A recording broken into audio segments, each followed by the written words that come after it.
Como un trámite transcurrió el pleno de la Diputación de esta mañana, que votó a favor por unanimidad en 2 mociones del PSOE relativas al desarrollo del termalismo y a las ordenanzas para regular la telefonía móvil. El debate se produjo con la sentencia que obliga a la Diputación a pagar 152.000 euros a un ingeniero por un proyecto para construir un aeródromo en La Limia, un asunto que se remonta a 1992.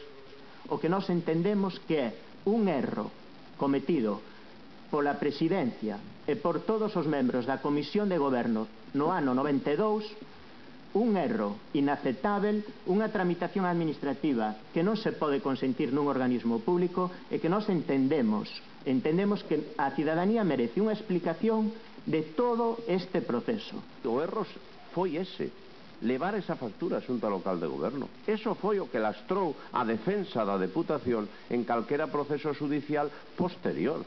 Por lo tanto, o que ten que decir o voceiro do Partido Popular é: cometimos un erro, nos equivocamos con isto.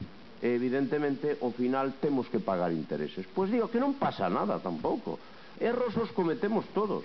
Todos os días cometemos todos erros cando tomamos decisións de goberno. E este foi un erro que lle vai a costar a Deputación 80.000 euros, porque eu dou por sentado que os 72.000 euros había que pagalos.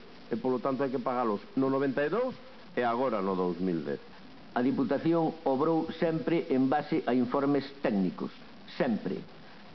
E logo, por recurriu, defendeu os seus intereses. Ahora mesmo podíamos estar falando de haber ganado o recurso e non pagar os 80.000 euros de interese de demora, ou incluso non pagar a redacción do proxecto. Ou incluso eso. Foise unha vía judicial e a vía judicial rematou. E rematou, como dixo aquel presidente do Parlamento de Galicia, ¿no? E iso é o que temos que decir. Tampoco hubo acuerdo con la moción presentada por el BNG para la retirada del canon del agua recogido en el proyecto de ley de aguas de Galicia. Fue apoyada por el PSOE y rechazada por el Partido Popular.